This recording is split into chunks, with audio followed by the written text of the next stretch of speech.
नमस्कार, स्वागत है आपका इंडिया डेली में। मैं हूं आपके साथ विवेक शांडिल्य। हरियाणा में चुनाव प्रचार पूरे शबाब पर पहुंच चुका है। बीजेपी तीसरी बार सत्ता में वापसी के लिए अपने सभी फायर ब्रांड नेता को उतार चुकी है।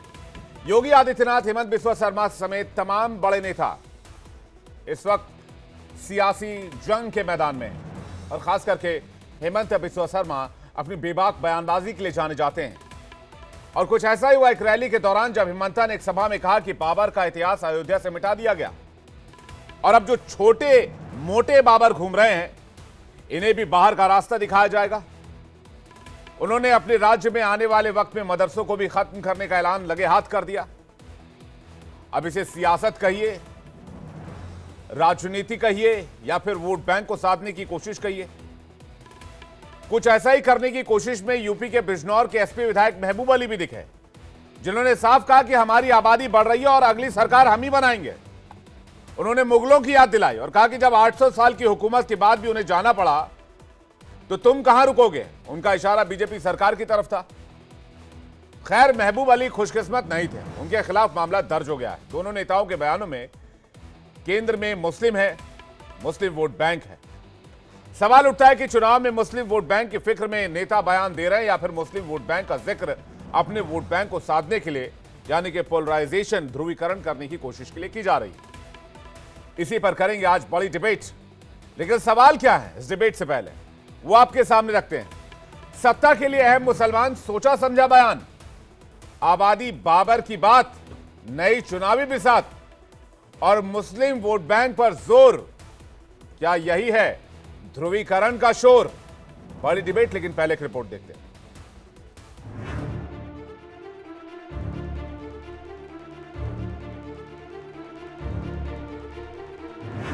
चुनाव हरियाणा का है, लेकिन माहौल पूरे देश में बनाया जा रहा है। हरियाणा की जमीन पर खड़े असम के मुख्यमंत्री हिमंता बिस्वा शर्मा ने अपने एक बयान में बाबर का जिक्र किया, अयोध्या के बदलते इतिहास का हवाला दिया, तो ये समझने में देर नहीं लगी कि चुनावी बिसात जो बिछाई जा रही है उसके निशाने पर कौन है। देश का कोने कोने में भी और ऐसा ही बाबर को पाल के रखा है। भाइयों और बहनों, हमें ऐसा ही करना है जैसे अयोध्या में बाबर राज का खत्म हुआ, भव्य राम मंदिर निर्माण हुआ। ये देश में भी जो छोटे मोटे अभी भी बाबर घूम रहा है, सबको धक्का दे दे के हमें ये देश से निकालना है। सबको धक्का दे दे के हमें ये देश से निकालना है। ये बयान कोई चूक नहीं, फिसली जुबान का हिस्सा नहीं, बल्कि सोची समझी सियासी रणनीति का किस्सा है, जिसके जरिए हरियाणा की सत्ता में बीजेपी तीसरी बार अपनी वापसी मुकर्रर करना चाहती है। हेमंता के निशाने पर बाबर ही नहीं, राहुल गांधी भी रहे, जिनका जिक्र करते हुए भविष्य के असम की तस्वीर भी उन्होंने मौके पर ही दिखा दी। राहुल गांधी मुझको पूछते हैं कि आपने 700 मदरसा बंद कर दिया, आगे आपका क्या इरादा है? मैं राहुल गांधी को बोला कि अभी तो 600 बंद किया हूं, आगे जाके सबको बंद कर देने का इरादा है। यही हमारा इरादा है और कुछ इरादा नहीं है। हमें देश में मदरसा शिक्षा नहीं चाहिए। हमारा देश का जवान इंजीनियर बनना चाहिए, डॉक्टर बनना चाहिए, इंडस्ट्रियलिस्ट बनना चाहिए। हमारा देश को जवान कोई मुल्ला बनने के लिए जरूरत नहीं है। हरियाणा में हेमंता मुस्लिमों के खिलाफ गरज ही रहे थे, तो उधर पलटवार का बवंडर बिजनौर से उठ रहा था। यहाँ एसपी विधायक महबूब के बोल बिगड़ गए। उन्होंने बाबर का नहीं, मुगलों का जिक्र कर दिया और करते करते यहाँ तक कह गए कि जब वो सत्ता में नहीं टिके तो तुम क्या टिकोगे। ये कहते हुए 2027 में सरकार बनाने का महबूब अली ने दावा कर डाला। सत्ता में वापसी का ये सपना महबूब ने महज मुगलों के इतिहास के बूते नहीं देखा है, बल्कि असल वजह तो बढ़ती मुस्लिमों की आबादी है, जिसे देखकर उनके हौसलों के पंख लगे हैं। अब प्रतिशत बढ़ रहा है और आने वाले वक्तों में समझ लो अब तुम्हारा राज खत्म हो जाएगा। आबादी बढ़ रही है मुसलमानों की इतनी, और आगे सत्ता में आ जाएंगे। ये काम तो मुगलों के बस की नहीं जो 850 साल हुकूमत कर गए हैं। उनकी हैसियत कुछ नहीं हुई। आने वाले वक्त में इंतजार कर ले, 2027 के अंदर आप जाएंगे जरूर। महबूब के बयान पर बवाल छेड़ना तय था, लिहाजा छिड़ा भी। संगीत सोम से लेकर ओपी राजभर तक सबने एसपी और महबूब अली के खिलाफ मोर्चा खोल दिया। सिर्फ जुबानी ही नहीं बल्कि अब कानूनी कार्रवाई के जद में भी महबूब अली आ चुके हैं। विवादित बयान पर बिजनौर कोतवाली में महबूब अली और कार्यक्रम के संयोजक के खिलाफ केस दर्ज किया गया है। तो वहीं अखिल भारत हिंदू महासभा के अध्यक्ष ने भी महबूब अली के बयान पर पलटवार किया है। ने जिस प्रकार से हिंदुओं को धमकाने का प्रयास किया है कि उनकी संख्या बढ़ गई है और अब उनकी सरकार आ जाएगी, उनकी सत्ता आ जाएगी, तो देखो जंगल में शेर एक ही होता है और शेर के आते ही गीदड़ भाग जाते हैं। इसलिए जनसंख्या का डर न दिखाइए और अपने जो कट्टरपंथी हैं, जाहिल हैं, उन पे शिक्षा पे ध्यान दीजिए और देश के बारे में सोचिए। ये देश में जाहिलपन नहीं चलेगा। कुल मिलाकर जिस तरह मुस्लिमों को केंद्र में रखकर बयानबाजी हो रही है, उन्हें आबादी, मदरसे और बाबर से जोड़कर चुनाव में मुद्दा बनाया जा रहा है, उसने ये सवाल खड़ा कर दिया है कि अभी तो हरियाणा, फिर महाराष्ट्र, उसके बाद दूसरे राज्य। बाबर की बात से देश में चुनावी बिसात बिछेगी और सत्ता का रास्ता तय किया जाएगा। Bureau report, India daily.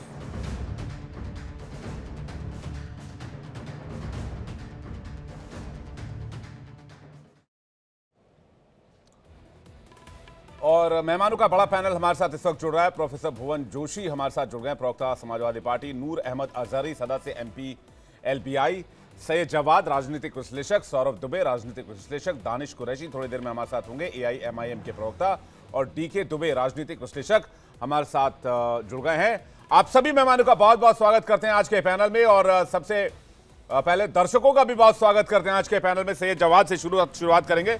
Syed Jawad, politics पर बात करेंगे, राजनीति पर बात करेंगे, लेकिन मैं एक बात समझना चाहता हूं कि बाबर किसका आइडल हो सकता है? एक आक्रांता, एक लुटेरा, एक डाकू, एक चोर, आखिर किसका आइडल हो सकता है कि बाबर का नाम लेने भर से विवाद हो जाता है, लोग भड़क जाते हैं? आपको भी तकलीफ होती होगी। नहीं, बाबर जो है वो भारतीय जनता पार्टी का आइडल है। बगैर बाबर का नाम लिए हुए भारतीय जनता पार्टी को नींद नहीं आती। और भाई रिश्तेदारी जो है वो मुगलों की किससे रही है वो सब जानते हैं। हाँ। तो खुला है ये आपसी रिश्तेदारी का मामला है, तो एक दूसरे पे टीका चौकी होती रहती है। अब भाई किसकी ससुराल किधर है, किसका हाँ। मायका किधर, तो ससुराल और मायके वालों में लड़ाई होती रहती है। ये मामला बस ऐसी है और कुछ नहीं। देश की राजनीति से इसका कोई लेना देना नहीं। लेकिन तो हैरत की बात है, मैं तो चुनाव आपको मिर्ची क्यों लगी हुई है? आप परेशान दिख रहे थोड़े से। तो गाजर ले लीजिए, आपको गाजर क्यों लग रही है? हाँ, हमको मिर्ची लगे ना लगे, आपको गाजर ले लीजिए। नहीं गजब बात है, मिर्ची लग रही है। आप चेहरे से तनावपूर्ण लगते हैं। कोई बाबर को कुछ कह दे तो रात की नींद उड़ जाती है, परेशान। देखिए अब आई मुस्कुराहट। अब आप बाबर बोलता हूँ गाजर सुनते हैं। आलम तो ये हो गया है, बाबर और गाजर का फर्क भूल गए हैं आजकल। अब मैं रिश्तेदारी करता हूं तो आप मिर्ची देते हैं। असल में मिर्ची कहाँ लगी हुई है, वो हरियाणा में मिर्ची लगी हुई है। अच्छा। और मिर्ची तोड़ करके किसी ने डाल दी है, ठीक है। और वो खेती जो है अब कुछ दिनों बाद जो है वो मिर्चों की निकलेगी 8 अक्टूबर को। और हैरत की बात यह है, मैं तो चुनाव आयोग को देख रहा हूँ कि चुनाव आयोग क्या कर रहा है। एक तरफ हिमंता विश्व शर्मा जा करके खुलेआम नफरती बयानबाजी कर रहे हैं। नहीं, नफरती क्या है इसमें कि भाई बाबर के निशान मिटाए जाने चाहिए, इसमें नफरती क्या है? मैं यही तो जानना चाह रहा हूँ। नहीं, बाबर के निशान मिटाए जाना चाहिए, इसमें भारतीय जनता पार्टी खुश हो सकती है। नहीं, नफरती क्या है? मुसलमान का ध्रुवीकरण नहीं, नफरती मैं बता बाबर से इस देश में किसका क्या लेना देना है? सुनिए, बाबर से मैंने बताया भारतीय जनता पार्टी का लेना देना है। मुगलों से खुली रिश्तेदारी नहीं भाई साहब, आपने कहा ना नफरती बयान है ये नफरती बयान कैसे? यही बता दीजिए ना, बस इतनी सी बात बता दीजिए, फिर परेशान हो रहे हैं आप। मुगलों से रिश्तेदारी निकाल, मैं बता रहा हूँ, मैं मुगलों से 2 मिनट में रिश्तेदारी निकाल दूंगा। किसने कौन सी जगह अपनी जो है रिश्तेदारी निभाई है, फिर बात बहुत दूर तक जाएगी। हाँ, फिर सबके चिट्टे खुलेंगे, कौन किसके घर पे है। फिर अभी देखिए सौरभ दुबे अभी हंसेंगे, मैं अभी मुख्तार अब्बास नकवी साहब का नाम ले लूंगा तो अभी सौरभ उड़ करके मुख्तार अब्बास साहब के हाथ चूमेंगे जाकर के, ऐसे ऐसे करके बोसे देंगे जाकर के। मैं शाहनवाज हुसैन का नाम ले लूंगा तो उनके हाथों पर, उनके माथे के ऊपर ये बोसे देते घूमेंगे। अब मैं क्या करूं इसके लिए, किसकी रिश्तेदारी। सैयद जवाद, बाबर का नाम लेने से इतने परेशान हो जाते हैं आप लोग, मिर्ची, गाजर, शाहनवाज अख्तर, मुख्तार अब्बास नकवी, पता नहीं क्या क्या पढ़ लिया अभी तक में 2 मिनट के बयान में, लेकिन बस ये नहीं बता पाए कि बाबर के निशान मिटाए जाने की बयान को नफरती बयान कैसे बना दिया आपने। नहीं, मैं इसलिए बता रहा हूँ कि जिस तरीके से हेमंता बिश्व शर्मा हो गए और भारतीय जनता पार्टी के नेता हो गए, पूरे चुनाव में ध्रुवीकरण करके हिंदू मुसलमान करने की कोशिश करी जा रही। ये एक एजेंडा हो सकता है, ये इस पर डिबेट हो सकती है। जी बोलिए। हाँ, अच्छा, अब क्या है, जैसे ही ये जम्मू कश्मीर में पहुंचते हैं, कहते मुसलमानों बिरयानी खाओ, खूब डट के खाओ, हम तुम्हें 2 सिलेंडर देंगे ईद पे और मुहर्रम पे।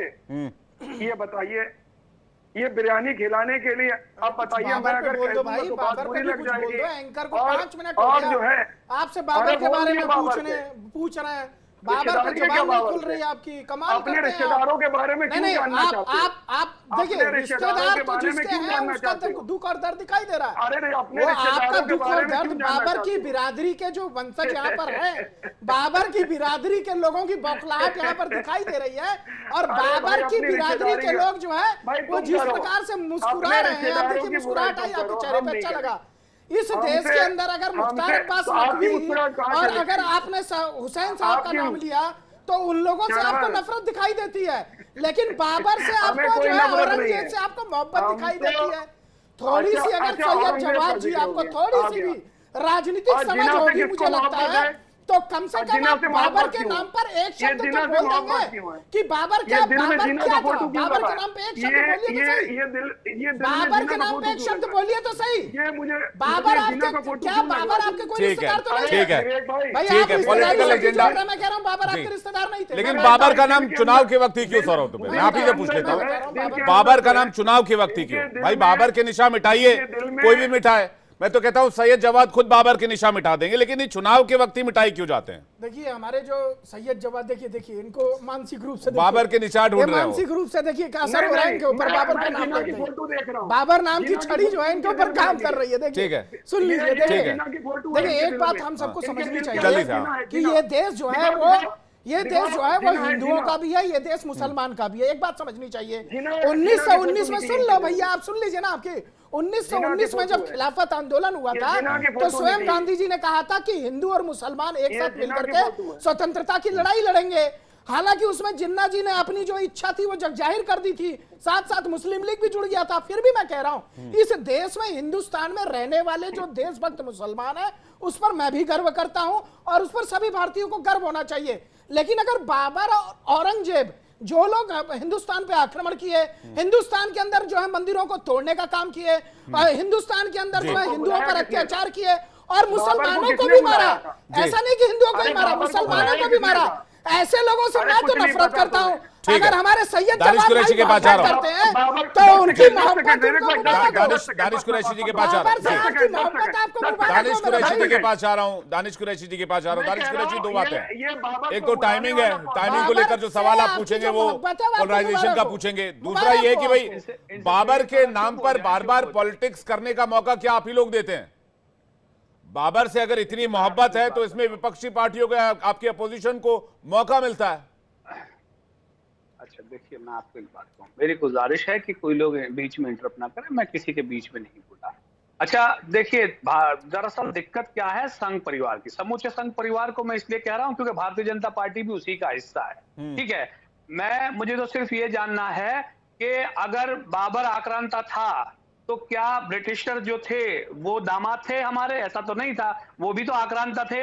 अब उसके लिए ये देखिए आप, ये देख रहे हैं आप, ये वीडियो देख रहे हैं, ये क्वीन एलिजाबेथ पे आधे झंडे पे हमारा भारत का झंडा लगाया गया उनके महल में। तो ये जो दोहरे मापदंड है, जो उनकी उस वक्त भी चाटुकारिता करते थे, इस वक्त भी चाटुकारिता कर रहे हैं। इनको बाबर से तकलीफ है, लेकिन अगर ये लुटेरे हैं तो इनसे तकलीफ नहीं है। कुरैशी साहब, इनका ये कहना है कि भाई अंग्रेज तो अपने लोगों को साथ लेकर वापस चले गए, लेकिन बाबर ने अपने लोगों को यहीं छोड़ दिया। मार के भगा दिया हमने।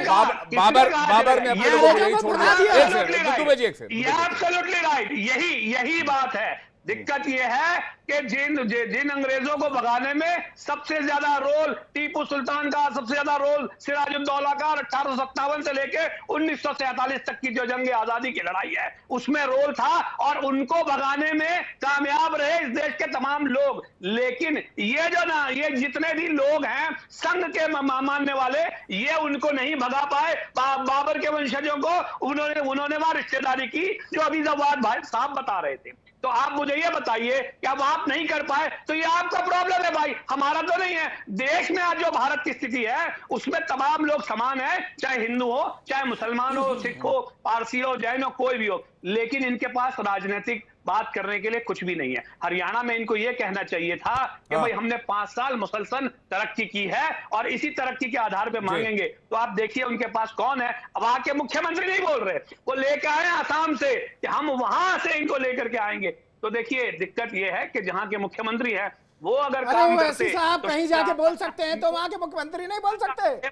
ठीक है, क्या बात कर रहे हैं? ठीक है, सौरभ दुबे जी एक सेकंड प्लीज, अभी सबको सबसे रिएक्शन लेना है। अब आप मुख्यमंत्री को बोलने से रोकेंगे जनसभा करने से? जोशी जी, बाबर के जिक्र भर से इतने विपरीत हालात कैसे पैदा हो जाते हैं? अरे मैंने तो अभी कहा आपको, क्वीन एलिजाबेथ का मामला नहीं बताया, बताइए उस पे तो अच्छा पूछ लीजिए इनको। हमारे मेरा सवाल एसपी प्रवक्ता जोशी जी से, भुवन जोशी जी से, भुवन भास्कर जोशी जी से पूछा। बाबर पे आप एलिजाबेथ पे चले गए। बाबर पे बताना था ना भैया, औरंगजेब बाबर पे नहीं खुली। देखिए नहीं जोशी जी, मुद्दा वही उछाला जाता है जो चर्चा का विषय बनता है। बाबर की बात इसलिए होती है कि बाबर के नाम पर जो है चुनावी माहौल गर्म होता है। तो मैं तो सिंपल से सवाल पूछ रहा हूं कि भाई बाबर के नाम पर चुनावी माहौल गर्म होता ही क्यों है? क्या लेना देना बाबर से? खत्म हो गया बाबर, गया बाबर। देखिए इस प्रदेश ने और इस देश ने देखा है कि माननीय मुख्यमंत्री योगी जी 80-20 की बात चुनाव में ही करते हैं, और अब ये चुनावी मौसम चल रहा है और भारतीय जनता पार्टी की स्थिति लोकसभा में घटी है, 10 उपचुनाव हुए हैं उनमें घटी है, मध्य प्रदेश छोड़ के सभी जगह हारे हैं, और अब ये प्रदेशों में चुनाव हो रहे हैं, उसके बाद उपचुनाव उत्तर प्रदेश में है। तो आज बड़ा हतप्रभ हूँ मैं कि भारतीय जनता पार्टी के नेताओं को हो क्या गया है, और इसलिए हतप्रभ हूँ क्योंकि किसानों की बात नहीं करते, अपने जो कार्यकाल है उसमें जो विकास हुआ है उसकी बात नहीं करते, या युवाओं की बात नहीं हो रही है, महिलाओं की बात नहीं हो पा रही है, क्योंकि ये सभी मामलों में सभी मोर्चों पर फेल हो चुके हैं। अब उसे कहीं ना कहीं ये चाहते हैं कि हम जो इनकी पॉलिसी रही है, जो अंग्रेजों की पॉलिसी भी थी, इनकी जो पॉलिसी है डिवाइड एंड रूल, वो किसी तरह करके कुछ सीटें प्राप्त कर ले। ये लड़ाई केवल इसको है, और हमारी समाजवादियों की तो सीधी सीधी लाइन है। हम लोग तो उसी सूत्र पे काम कर रहे हैं माननीय अखिलेश यादव जी के नेतृत्व में, जो 2000 बांटो और राज करो। मैं सर मैंने किसी को इंटरप्ट नहीं करा, थोड़ा सा जोशी जी, एमवाई समीकरण भी वही और पीडीए भी वही है। बिल्कुल हम हमें बोलने दीजिए, हम जिस लाइन पे हम लोग चल रहे हैं, 2024 में भारतीय जनता पार्टी को आधा हमने उत्तर प्रदेश में कर दिया है, वो सूत्र पीडीए का है, और हमारे लिए जो लड़ाई है वो सामाजिक न्याय की है और जाति जनगणना की। हमें ना कुछ इधर दिखाई देता है ना उधर दिखाई देता है, हमें चिड़िया की आंख की तरह पीडीए दिखाई देता है, सामाजिक न्याय दिखाई देता है, जाति जनगणना दिखाई देती है। मेरा सवाल फिर नहीं समझे जोशी जी, मैं जोशी जी ये पूछ रहा हूं कि बाबर को बार बार चुनावी मुद्दा बनाया जाता है, बोलिए यस बनाया जाता है, हर चुनाव में उठता है बाबर का राग, मुगलों का राग। मैं कहता हूं मुगल शासन खत्म हो गया, बाबर का राज चला गया, जो आए थे वो खत्म हो गए। उस नाम को उठाना, तो उस नाम से प्रॉब्लम किसको होती है? उस नाम से पोलराइजेशन होती ही क्यों है? उस नाम से लगाव आखिर किसका है? भाई छोड़ो, जाने दो। आप जब छोड़ देंगे तो सामने वाला उठाना छोड़ देगा, सीधी सी बात है। एक लाइन का फॉर्मूला है। हम तो विवेक जी इसको इस रूप में देख पाते हैं जी, जो दिया बुझने से पहले जो फड़फड़ाता है ना, ये केवल भारतीय जनता पार्टी का फड़फड़ाना है। होना कुछ नहीं है। जनता इनसे जवाब मांग रही है। इस सर देश मैं का पूछ रहा हूँ, बाबर से मोहब्बत, इश्क, लगाव का मतलब क्या है? मैं अजहरी साहब से पूछ रहा हूँ, उसके बाद डीके दुबे जी आपके पास आ रहा हूँ। अजहरी साहब, ना ये मुद्दा होता ना इसे उछाला जाता, मुद्दा है इसलिए उछाला जाता है, फिर बोलते हैं कि भाई ध्रुवीकरण हो रहा है, तुष्टीकरण हो रहा है। अजहरी जी, दरअसल अंग्रेज चले गए, ब्रिटिश के लोग भाग गए, भगाए गए, और उनकी कुछ औलादें रह गई थी जो आज उनकी नस्लों में से निकल करके जो इस तरह की बकवास कर रहे हैं। मैं बहुत जिम्मेदारी के साथ कह रहा हूं, 1857 में जो मौलाना फजल खैराती के लिए इस तरह के शब्द सही नहीं, नाम किसी का नहीं लिया नहीं तो अरे सुने, ये ठीक भाषा नहीं। सुने पहले मुख्यमंत्री बोल रहा है, वो आपको नजर नहीं आ रहा? देख लीजिए, हम मदरसे कर देंगे। ये जहर उगलना शुरू कर दिया लोगों ने। किसने कहा ये खुद ही समझ गए। किसने कहा ये? मुख्यमंत्री तिनका, किशोर की दाढ़ी में तिनका। आप इस देश के चुने हुए मुख्यमंत्री के लिए ऐसी भाषा का इस्तेमाल करेंगे? आप ऐसी भाषा नहीं, अगर गांधी जी ओवैसी जी के लिए भी ऐसी भाषा का इस्तेमाल करना शुरू कर दें, कैसा लगेगा आपको? वो इस देश में चुने हुए एक सांसद हैं, हम सम्मान करते हैं। क्या आप मुख्यमंत्री के लिए चैनल, राष्ट्रीय चैनल में इस तरह की भाषा इस्तेमाल की जाएगी? थोड़ी सी मर्यादित भाषा बोलिए, अपनी बात रखिए, मर्यादित भाषा में रखिए। पूरा कर दीजिए, पूरा कर दीजिए। नूर अहमद अजहरी, नूर अहमद अजहरी, चाहे वो कांग्रेस का हो, सपा का हो, बसपा का, कोई भी, किसी भी। नूर अहमद अजहरी, एक एक करके नूर अहमद अजहरी। बात सुन ले ध्यान से आप।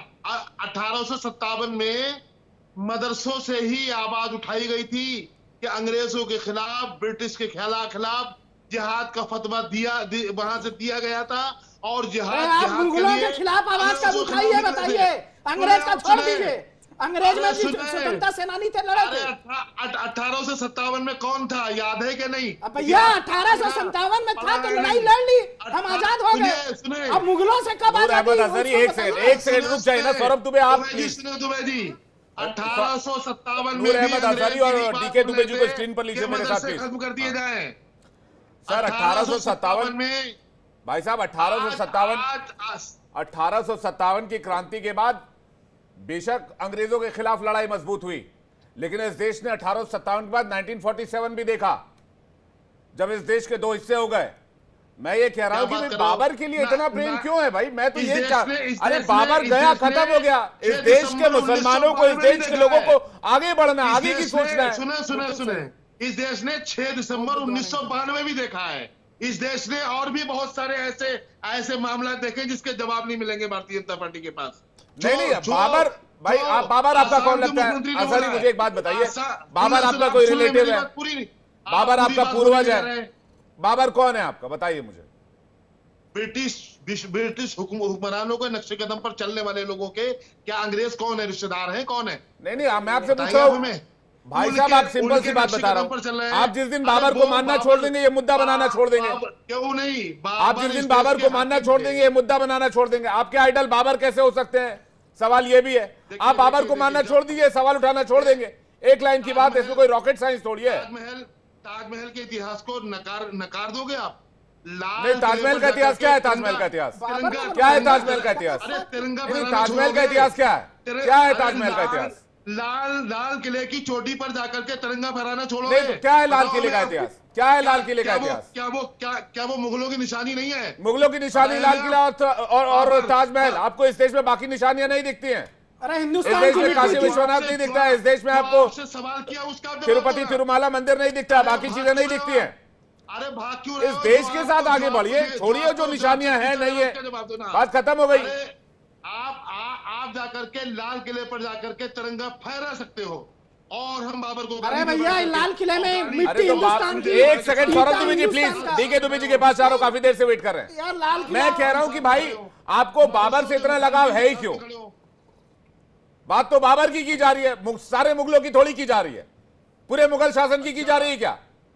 और वो तो महबूब अली कह रहे हैं कि भाई मुगल शासन के 800 साल के बाद भी उनको यहां से भागना पड़ा, तो फिर ये बीजेपी वाले कौन है? आपके लोग ही मुगल शासन को मानने के लिए तैयार नहीं है। मैं डीके दुबे जी के पास आ रहा हूं। डीके दुबे जी, सिंपल सी बात है, मैंने एक लाइन की बात बोली, आप उनको मानना छोड़ दो, ये सवाल उठाना छोड़ देंगे, आपको घेरना छोड़ देंगे। देखिए असल में क्या है कि अभी भी जो बाबरी मानसिकता है वो तो जिंदा ही है। हकीकत तो ये है कि नूरजहां और शाहजहां के शासन में ईरानी और तुरानी दोनों मुसलमान मारे गए थे। केवल हिंदुस्तानी मुसलमान हिंदुस्तान में बचा था जो हिंदुओं से कन्वर्टेड होकर मुसलमान बना था। लेकिन भ्रमवश उसके समझ में ये आता है कि वो बाबर का वंशज है, उसको समझ में आता है कि वो मुगल सल्तनत का वंशज है। ये एक भ्रम है, लेकिन सत्य तो ये भी है कि मानसिकता जिंदा है। मानसिकता कैसे जिंदा है, अभी जोशी जी कह रहे थे, तो क्या अखिलेश यादव ने मुलायम सिंह के साथ वो नहीं किया जो औरंगजेब ने अपने बाप के साथ किया था? ये तो मानसिकता ही है। और आज सुबह ही क्या एक समाजवादी पार्टी के विधायक ने ये स्टेटमेंट नहीं दिया कि भाई हमारी आबादी बढ़ गई है और अब तुम्हारा शासन नहीं चलेगा, अब हमारा शासन होने वाला है, अब हम हिंदुस्तान पर शासन करने वाले हैं? अरे दुबे जी बोलो। क्या सौरभ भाई क्यों खामोश हो आप? ये भैया अरे बोल तो रहे हैं एक आदमी, मैं बीच में थोड़ी ना बोलूंगा। बोलना नहीं आता, हमें बीच में कूदने की आदत नहीं है, आक्रामकता नहीं है हम लोग जो बीच में एक सेकंड दुबे जी को पूरा करने दीजिए। दुबे जी और सैयद जवाद जी को लेकर आएगा, बोलूंगा तो भाग जाएंगे सब लोग, अभी बोलूंगा भाग जाएंगे आप लोग। सौरभ दुबे, सैयद जवाद। ठीक है, दुबे जी का मेरे को काउंटर देना। अच्छा, आपको काउंटर देना। उन्होंने बोला जो हमारी पार्टी के नेता के खिलाफ। दुबे जी को सुन लेते हैं पहले, दुबे जी को लेके स्क्रीन पे लाइए। दुबे जी, जोशी जी। आप लोग चिल्लाइए नहीं। आपके पूर्वज बाबर नहीं था, आपके पूर्वज मुगल नहीं थे, आपके पूर्वज हिंदू ही थे। हमारे सबके पूर्वज हिंदू ही थे, ये बात स्वीकार करो। और अगर ये बात स्वीकार करते हो तो बाबर की महिमा मंडन क्यों, या बाबर का नाम लेने से क्यों आपको समस्या हो रही है? समस्या ये नहीं है, समस्या है मानसिकता की। क्योंकि हिंदुस्तान को, हिंदुस्तान की भूमि और यहाँ की संस्कृति को स्वीकार ही नहीं कर पा रहे हो, और स्वीकार नहीं कर पा रहे तो कष्ट होना स्वाभाविक है। इसलिए अगर आप स्वच्छता हम उनके वंशज नहीं है, हम उसको नहीं मानते, बात खत्म हो गई। हम आप सब एक ही पद्धति, पूजा पद्धति बदल सकते हैं, बदल ली होगी, लेकिन पूर्वज हमारे आपके एक हैं। इसलिए क्यों बाबर से अपना नाम जोड़ना, क्यों बाबरी मानसिकता से क्या देश का मुसलमान नहीं निकल पाया? है बड़ा सवाल उठा रहे दुबे जी इस बार। जोशी जी, लेकिन आपसे पहले सवाल पूछा, उसके बाद सैयद जवाद आपके पास आ रहा हूं। अखिलेश जी को लेकर उन्होंने सवाल पूछा था। देखिए, मैं अभी राजनीतिक विश्लेषक के रूप में भारतीय जनता पार्टी के विचारक की बात सुन पा रहा था। मैं सुन पा रहा था वो किस प्रकार माननीय अखिलेश जी, माननीय मुलायम सिंह जी के बारे में टिप्पणी करने का काम करता है। पूरा देश और प्रदेश जानता है भारतीय जनता पार्टी को, किस प्रकार इस देश के प्रधानमंत्री ने अपने राजनीतिक गुरु को बर्फ में लगाने का काम करा। एक मिनट, शांति। आप जो भी, मैंने इस तरह की बहस नहीं करी, ना मैं इस तरह की करने दूंगा आपको। सुनते रहिए, सुना है बहुत ध्यान से। आपके माननीय प्रधानमंत्री जी ने अपने राजनीतिक गुरु लाल कृष्ण आडवाणी को बर्फ में लगाया। इस देश के बुद्धिमान नेता माननीय मुरली मनोहर जोशी जी को बर्फ में लगाया। ये परंपरा भारतीय जनता पार्टी में होगी। माननीय अखिलेश यादव जी ने पिताजी के सम्मान को 4 गुना बढ़ाने का काम करा। 36 सीटें हुआ करती थी हमारे नेता जी, जल्दी से डीके दुबे का आंसर इसमें हो गई। कहां बराबरी कर पाओगे? डीके दुबे जी कुछ कहना चाह रहा है। डीके दुबे जी आंसर के सैयद जवाद आपके पास आ रहा हूं।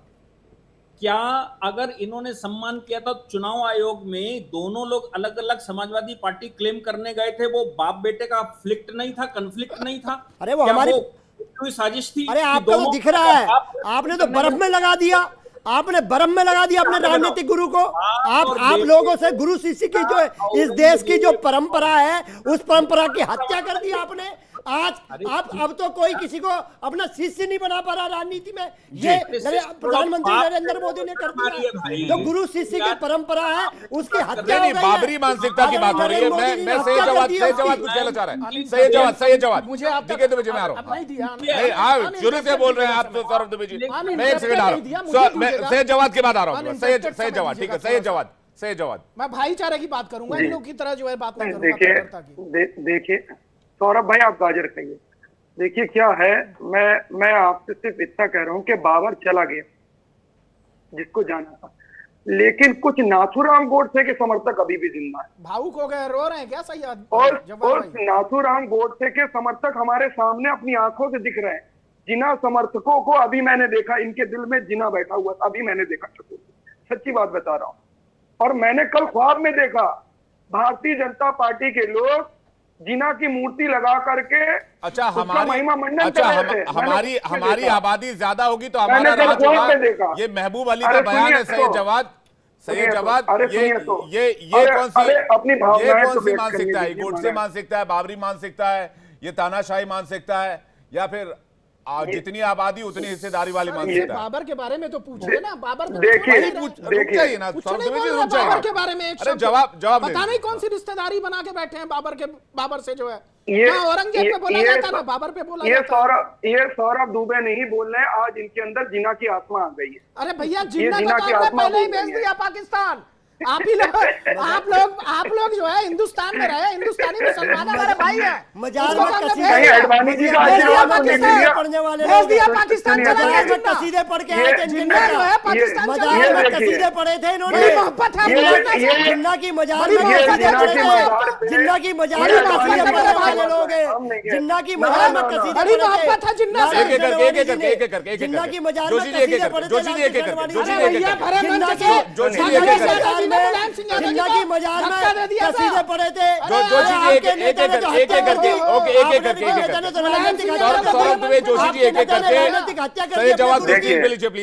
सैयद जवाद का जवाब पूरा दीजिए, आप बोलिए। देखिए, अभी मैं आपसे कह रहा हूँ, अभी देखिएगा भारतीय जनता पार्टी के समर्थकों के जबान पर जिना प्रेम और पाकिस्तान प्रेम आने वाला, अभी आएगा, देखिएगा। अभी पाकिस्तान का जिक्र करेंगे, रह नहीं पाएंगे बगैर पाकिस्तान का नाम लिए। फिलहाल अब जो मैं बात कह रहा हूं, जाति जनगणना इस देश में होकर के रहेगी। जिसकी जितनी संख्या भारी उसकी उतनी हिस्सेदारी, ये होना ही है। भारतीय जनता पार्टी और संघ परिवार के लोग इसको रोक नहीं सकते, ये क्लियर समझ लीजिए। और जितने लोगों ने जिन संस्थानों पे कब्जा कर रखा है, जिनको हिस्सेदारी नहीं मिल रही सामाजिक तौर पे, शैक्षणिक तौर पे, जैसी उत्तर हजार में 69,000 शिक्षक भर्ती घोटाले में ओबीसी एससी एसटी का रिजर्वेशन पाया गया, वो खाने नहीं दिया जाएगा। जितने यूनिवर्सिटीज हैं उत्तर प्रदेश में और सेंट्रल यूनिवर्सिटीज हैं, जिनके कुलपति, जिनके जो लोग बनाए गए हैं, वो एक विचारधारा मैक्सिमम एक जाति के लोग बनाए गए हैं, वो ऐसा व्यवस्था नहीं चलेगी। बाबर आक्रांता था कि नहीं? सारे लोग बैठे। ठीक है सैयद जवाद, बाबर तो आक्रांता था ना? सुनिए, हाँ, नाथूराम गोडसे भी आतंकवादी था। बाबर को लेकर बोल नहीं पा रहे आप, पता नहीं क्या दिक्कत है। बाबर से क्या मोहब्बत है? अरे आप समझे, आप बाबर का मुद्दा छोड़ दीजिएगा, ये लोग उठाना छोड़ देंगे। सुनिए, डीके दुबे कह रहे हैं बाबरी मानसिकता है। अरे सुनिए, आप भागीदारी हिस्सेदारी की जो बात कर रहे हैं। अरे सुनिए तो मैं बाबर के बारे में बोल दे रहा हूँ। सुन लीजिए, बाबर के बारे में जो दिल में है वही जबान पे रखिए सैयद जवाद। हाँ, और मुझ में अब कोई खास बात नहीं, जो ठीक है। सौरभ द्विवेदी, आप देखिए, आप लोग बाबर का नाम लेने से इतना घबराते क्यों हैं? सौरभ द्विवेदी, आप बहुत लंबा टाइम ले लेते हैं, पता नहीं कहाँ कहाँ घुमाने लग जाते हैं आप। देखिए, सबसे पहली बात नाथूराम गोडसे का कोई समर्थन यहाँ पर नहीं करता, और हम लोग तो बिल्कुल जो है जो भी उन्होंने कृत्य किया वो दुर्भाग्य है इस देश के लिए। सबसे पहली बात, आप सुन लीजिए मेरे भाई, अब आपके बीच में नहीं बोला। देखिए, एक बात को समझना पड़ेगा, हिंदुस्तान के अंदर 25 करोड़ मुसलमान रहते हैं। 25 करोड़ मुसलमान में जो है इस राष्ट्र के अंदर देशभक्त मुसलमान भी हैं, उनका पूर्ण रूप से सम्मान हम करते हैं। भाई, आप अगर विदेशों में जाकर के देखेंगे, जितने मुस्लिम राष्ट्र हैं, वहां पर मुस्लिमों का कत्ल करने वाले मुस्लिम ही हैं, मुस्लिमों को बम से उड़ाने वाले मुस्लिम ही हैं, मुस्लिमों को मारने वाले मुस्लिम ही हैं। अब बाबर ने एक बात बताइए, कोई अच्छा ऐसा कृत्य किया हो जिसके लिए हम बाबर की सराहना करें तो बात समझ में आए? बाबर ने अपने ही मुस्लिम भाइयों को मारा, औरंगजेब ने अपने पिता का कातिल रहा भाई को मारा, पिता को मारा। तो अगर ऐसे लोगों को हम बुरा कहते हैं, कोई भी मुख्यमंत्री बुरा कहता है, तो इन लोगों को क्या आपत्ति होती है? मुझे नहीं समझ में आ रहा है। मैं कह रहा हूँ नाथूराम गोडसे ने गलत काम किया, आपको भी बोलना चाहिए। आप लोग भी जितना शराफत से कह रहे हैं, आप लोग भी टाइमिंग का मतलब जानते हैं। नहीं, टाइमिंग का कोई मतलब नहीं। आप लोग बगैर चुनाव के तो ऐसा कभी नहीं बोलते। चुनाव इस समय जनता जो है, बयान ऐसे समय पर आता है जब सियासी माहौल पीक पे होता है। आप एक बात को समझिए, बाबरी का चुनाव मतलब कि चुनाव में तनाव। हरियाणा की जनता, अगर हरियाणा में चुनाव है, वहां की जनता बीजेपी की 10 साल सरकार रही है, उसके विकास कार्यों के आधार पर उनको वोट करेगी। लेकिन अगर बाबर को हम आतंकवादी कह रहे हैं तो क्या आपत्ति है? अगर बाबर को इस देश में विध्वंसक रहा, हिंदू को थोड़ी ना मारा, मुसलमानों को भी मारा भाई, उन्होंने मुस्लिम का भी कत्ल किया। इस बात को कुरैशी साहब से इसका जवाब लेंगे, कुरैशी साहब से इसका जवाब लेंगे, ठीक है। पता नहीं कौन सा प्रेम है बाबर का। कुरैशी साहब से इसका जवाब लेंगे, कुरैशी पता नहीं कौन सा प्रेम है। कुरैशी साहब, दानिश कुरैशी साहब। देखिए, मैं आपको एक बात बताऊं, दरअसल दिक्कत क्या है सौरभ जी की, ये उन्होंने तारीख नहीं पढ़ा। उन्हें ये नहीं पता कि शेरशाह सूरी ने, वो अकेला वाहिद आदमी था जिसने यहाँ पे मजबूर कर दिया फरार होने के लिए, भागने के लिए। लेकिन दिक्कत क्या है कि ये कुछ नहीं कर पाया। और अब ये बाबर की बुराई कर रहे हैं दानिश भाई, बाकी तो किसी हम नाम नहीं ले रहे हैं, हम तो बाबर की बुराई कर रहे हैं, औरंगजेब की बुराई कर रहे हैं। नाम लोगे कहाँ से नाम लोगे? तुमने जिन लोगों ने दिया उन्होंने बेटियां भी आई है, बेटियां दी हैं और दी हैं। बाबर को आप क्या मानते हैं? बाबर आपकी नजर में क्या है बताइए? बाबर को इस राष्ट्र के आप कैसे देखते हैं बताइए? सुनिए, अरे अब जवाब सुन लीजिए। अभी आप मुझे ये बता रहे थे कि औरंगजेब ने, शाहजहां ने औरंगजेब ने अपने बाप को किस तरह से मारा। मैं आपको बताऊं, देश के प्रधानमंत्री पद पे बैठे मोदी जी है ना, ये गुजरात के मुख्यमंत्री थे और उससे पहले केशुभाई पटेल थे। और केशुभाई पटेल को जिस तरीके से धक्के देकर भगाया गया था, शायद मैं नहीं समझता कि इससे ज्यादा परिस्थिति और कोई निर्मित होगी। सत्ता के लिए जिन लोगों ने इस तरह के हथकंडे आजमाए हैं वो तारीख में लिखे जाएंगे। आपकी पार्टी के मुखिया के भाई साहब कहते हैं कि इस देश में जो है 15 मिनट के पुलिस हटा लो तो 100 करोड़ हिंदुओं को बताएंगे। उस पर तो आप बात नहीं करेंगे। देखिए, अगर आप कट्टरता की बात करेंगे तो कट्टरता पे आएगी, और राजनीतिक मंचों पर क्या होता है वो विषय छोड़ दीजिए, उस पर तो जा ही नहीं रहे। बाबर के लिए आपके दिल में क्या है बताइए? 50 बार आपसे एंकर साहब पूछ चुके हैं, इतना विद्वान एंकर हैं, आपसे पूछ रहे हैं, जवाब नहीं दे रहे। बाबर के लिए आपके दिल में क्या है? ठीक है, सौरभ दुबे वेट कीजिए। सिर्फ मोदी जी के लिए जी, ठीक है। दानिश कुरैशी और डीके दुबे जी को स्क्रीन पे लीजिए। सही जवाब में आ रहा हूं, एक सेकंड। मोहब्बत है दानिश कुरैशी जी, दानिश कुरैशी जी जी, दानिश कुरैशी जी, बाबरी मानसिकता की बात थोड़ी देर पहले दुबे जी कर रहे थे कि भाई क्यों इस तरह की मानसिकता है। अगर कहीं पर जिक्र बाबर का आ गया तो इस पर इतना हंगामा क्यों मचता है? देखिए, सुनिए मेरी बात। बाबरी मस्जिद के मामले की बात है तो सुबह क़यामत तक हमारे लिए मस्जिद की बात नहीं, बाबर की बात है, बाबरी मानसिकता की बात है। अब मैं आपको बताऊं, मैं आपको वही बता रहा हूं, जो लोग सत्ता के लिए बात कह रहे हैं ना। मैंने आपसे अभी ये पूछा, विवेक भाई से भी मैंने पूछा, भारतीय जनता पार्टी का तो कोई है नहीं, लेकिन मुझे ये बता दीजिए कि क्वीन एलिजाबेथ के लिए आपने आधे झंडे पे हमारा ध्वज वंदन क्यों करके रखा था? चलिए, अच्छा आप ये बता दीजिए, आप भारतीय झंडे की इतनी फिक्र कर रहे हैं। कुरैशी साहब, मेरे एक सवाल का जवाब दे दीजिए। बाबरी मस्जिद के सुप्रीम कोर्ट के फैसले से मुतमईन है कि नहीं आप? ठीक है, सुनिए मेरी बात। मुतमईन होने की कोई जगह नहीं है, हम उससे कोई इत्तेफाक रखते नहीं। और उन्होंने ये कहा है कि बाबरी मस्जिद गैर कानूनी तरीके से ढाई गई, उसके खिलाफ भी जिन लोगों ने मस्जिद ढाई उनके खिलाफ ढहने का मामला नहीं पूछ रहा हूं आपसे। मैं आपसे ये पूछ रहा हूं, वहां पर पहले मंदिर का वजूद था, ये सुप्रीम कोर्ट ने फैसला दिया, तो जिस वजूद पे मंदिर बना उस पर ऐतराज किया। फिर आप कैसे कह रहे हैं कि कयामत की तारीख तक बाबरी मस्जिद हमारे लिए जो है वो झूठ? कोई मंदिर नहीं था वहां, सुप्रीम कोर्ट ने कहा है। सुप्रीम कोर्ट ने कहा ये गलत है। आर्कियोलॉजिकल सर्वे ऑफ इंडिया का झूठ, देश का सुप्रीम कोर्ट झूठ, और आप सही। और एलिजाबेथ के नाम पर भारत का झंडा आधा झुका हुआ, उसकी बड़ी फिक्र, और यहाँ सुप्रीम कोर्ट का कोई फिक्र नहीं। कुरैशी साहब, इसी मानसिकता की बात करें दुबे जी। देखिए, ऐसा है दुबे जी, मैं आ रहा हूँ। दानिश कुरैशी जी को बोलने दीजिए। दानिश कुरैशी जी, मूर्तियां गैर तरीके से रखी गई, और उसके बाद ये कहा जो नीचे मंदिर की बात की जा रही है, ऐसा कोई एविडेंस मिला नहीं है, ये रिकॉर्ड पे चाहिए तो मैं दे दूंगा। कुरैशी साहब, यही बाबरी मानसिकता है कि आप मानने को तैयार नहीं है?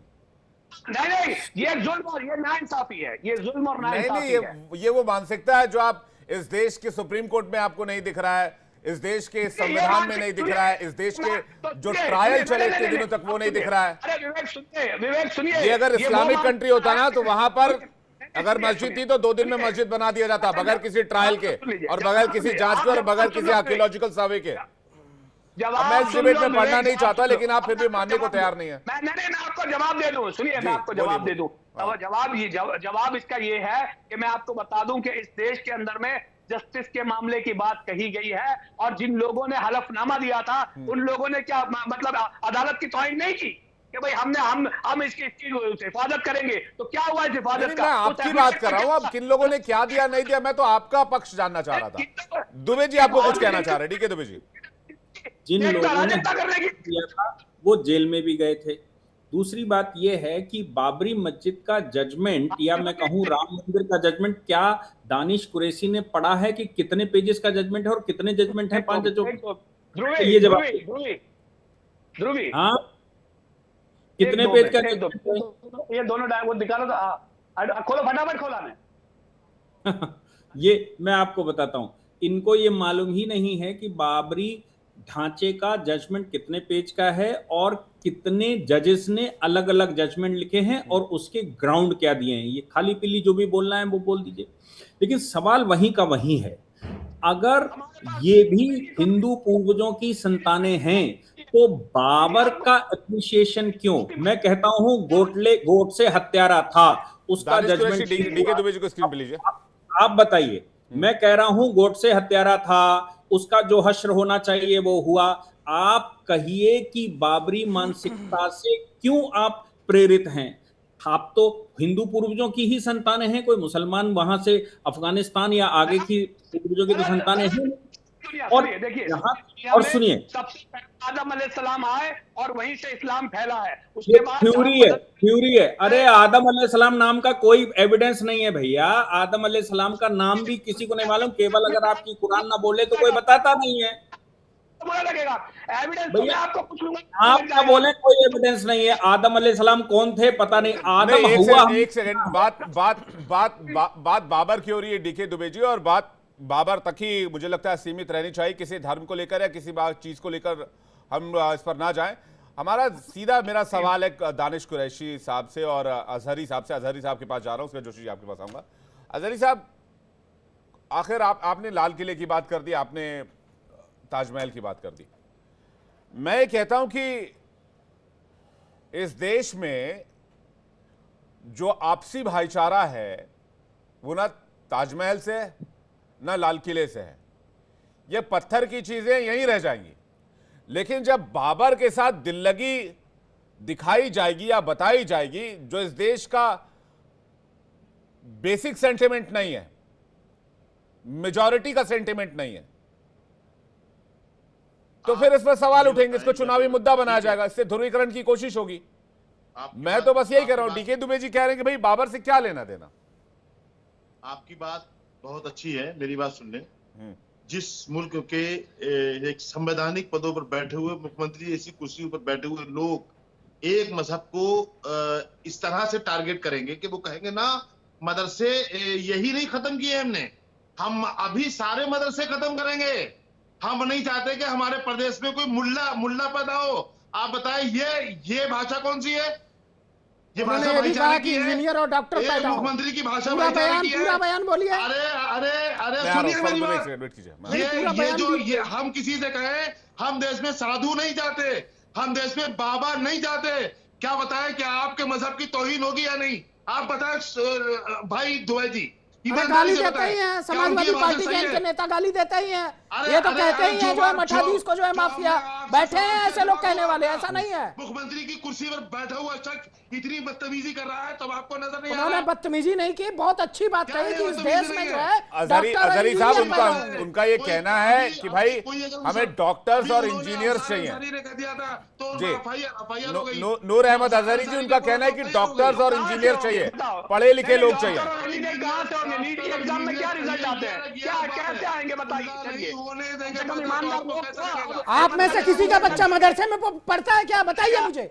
आप अपने बच्चों को मदरसे में भेजते हैं? आप भेजते हैं अच्छे स्कूल में और बाकी लोग को गुमराह करते हैं कि मदरसे में पढ़े। क्या बात करते हैं भाई साहब?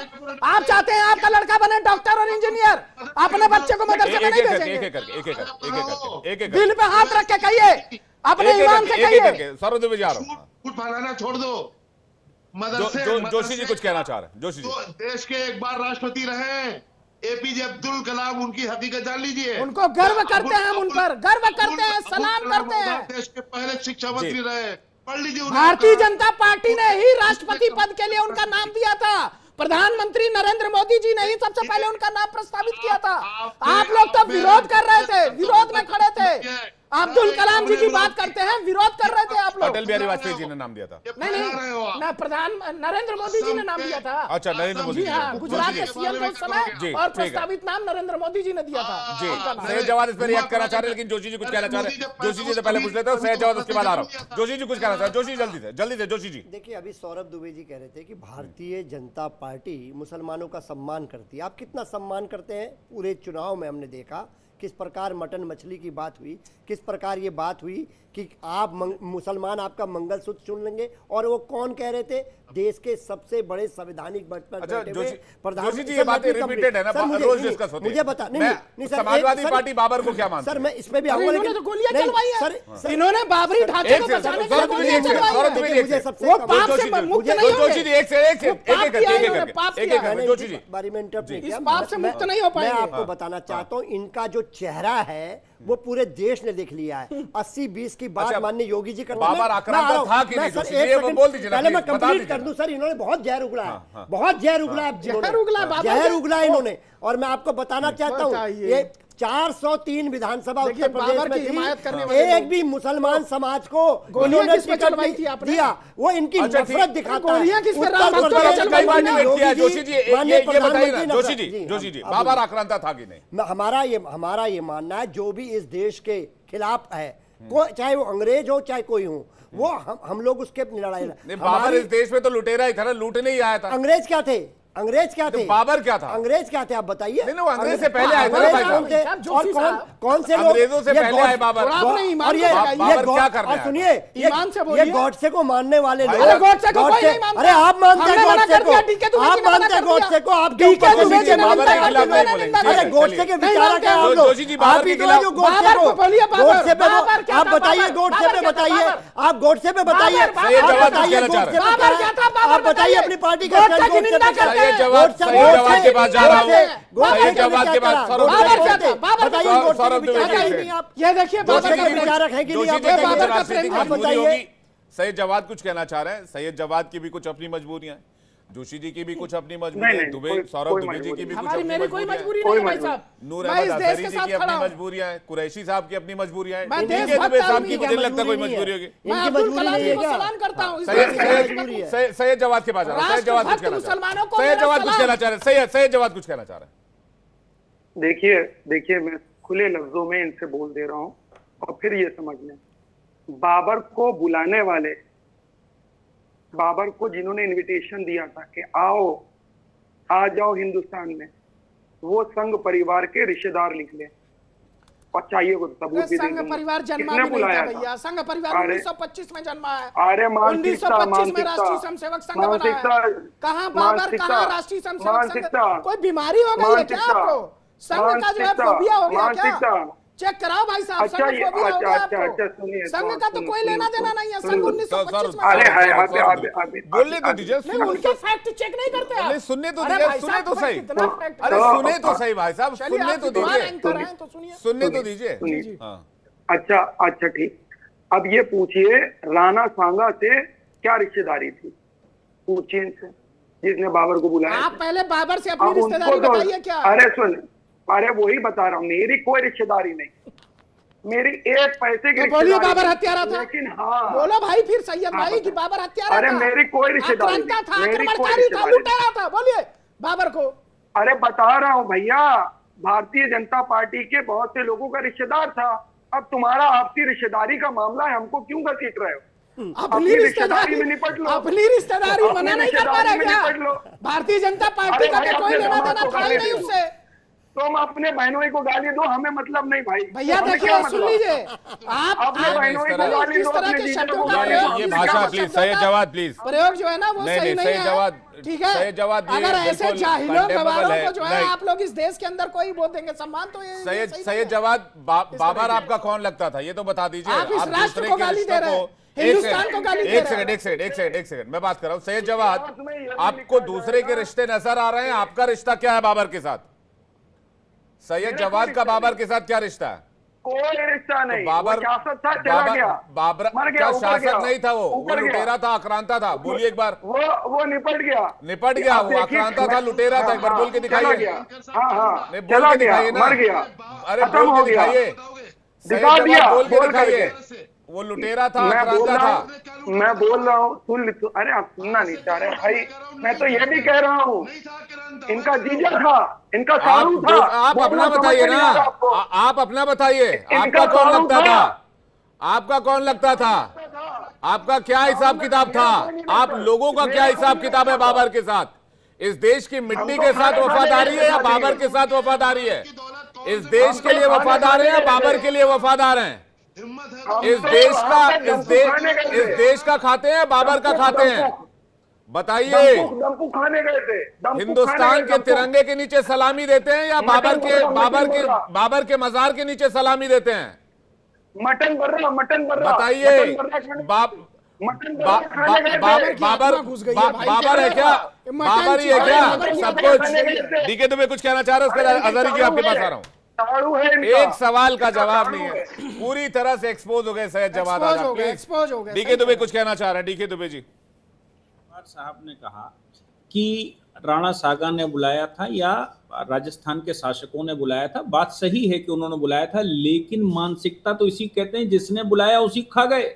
जिसने उनको भारत में स्थान दिया वही उन्हीं के विनाशक बन गए। यही तो बाबरी मानसिकता है भाई, कोई मानसिकता अलग से थोड़ी ना है। बाबर की मानसिकता पर चर्चा हो रही कि बाबर की मानसिकता कैसी थी। वो उसी को खा गया जिसके लिए आया था, जिसने उसका स्वागत किया, जिसने उसको बिठाया, उसी को खा गया। जवाब को भी स्क्रीन पे लीजिएगा। बोले दुबे जी। दुबे जी। तो सवाल कोई और नहीं है, सवाल तो यही है कि उस मानसिकता से जवाब देना चाह रहे हैं। हिंदुस्तान से प्रेम की बजाय मानसिकता से प्रेम क्यों है? जी बिल्कुल, हिंदुस्तान से ही प्रेम होना चाहिए ना, देश से प्रेम होना चाहिए। भाई देश है तो फिर आप हैं, देश नहीं है तो आप नहीं। आपके रहने की जगह नहीं है कहीं। आप जाके देख लीजिए इमिग्रेंट्स का मामला पूरी दुनिया भर में कितना खतरनाक हो गया। दानिश कुरैशी जी, बहुत बुनियादी बात है, बहुत बेसिक सी बात है। देश का वजूद है तो ही अपना वजूद है ना। फिर अगर देश का वजूद ही नहीं तो फिर अपना वजूद कैसे बचेगा? चाहे वो किसी भी चीज का, चाहे वो धर्म हो, आस्था हो, चाहे वो इंसान हो, किसी चीज का वजूद ही नहीं है अगर देश नहीं है तो। और देश नहीं है तो फिर आपकी पहचान भी नहीं है।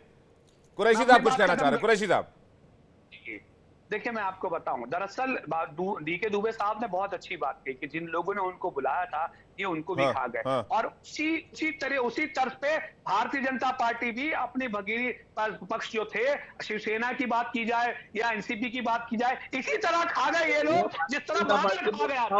इसी तरह खा गए ये लोग, इसी तरह खा गए। कनेक्ट अच्छा कर रहे हैं आप कुरैशी साहब, कनेक्ट अच्छा हुआ था। कनेक्ट अच्छा कर रहे हैं, लेकिन मानसिकता पर सवाल तो है ही, जिसको मैं लोग लेकर कह रहा हूं। अगर दानिश कुरैशी अगर हिंदुस्तान से बाहर निकलेंगे तो वो हिंदुस्तानी कहलाएंगे पहले, उसके बाद वो मुस्लिम कहलाएंगे। तो ये वाली मानसिकता हमें सोचनी हुई। खैर, इस पर डिबेट नहीं था, डिबेट इस बात को लेकर था कि भाई इस तरह का माहौल क्यों बनाया जा रहा है। अजहरी जी कुछ कहना चाह रहे हैं। अजहरी जी 10 सेकंड, मेरे पास टाइम बहुत लिमिटेड है। बात खास तौर से मेरी सुन ले, बाबर ना आक्रांता था, ना उसने भारत को लूटा, और उसकी मौत भी भारत में ही हुई। भैया एक किताब अजहरी जी हमें भी भिजवा दीजिएगा, हम भी आपका वाला इतिहास पढ़ लेंगे। आपका वाला इतिहास पढ़ लेंगे। अजहरी जी हमको भी एक किताब भिजवा दीजिएगा। फिलहाल आप सभी का बहुत बहुत शुक्रिया, बहुत बहुत धन्यवाद, बहुत बहुत शुक्रिया। मेरे पास वक्त सीमित था, दर्शकों का भी धन्यवाद करना चाहेंगे। दर्शकों बहुत बहुत शुक्रिया आपका भी हमारे साथ इस डिबेट में शामिल होने के लिए। लेकिन चुनाव के वक्त कभी कभी इस तरह के टॉपिक आते हैं, बाबर का जिक्र होता है, लेकिन इसी बहाने कम से कम एक हकीकत भी सामने आती है कि बाबर को पसंद करने वाले या बाबर को चाहने वाले आज भी हमारे बीच मौजूद हैं। सोचिएगा जरूर। वक्त एक ब्रेक का है, फौरन लौट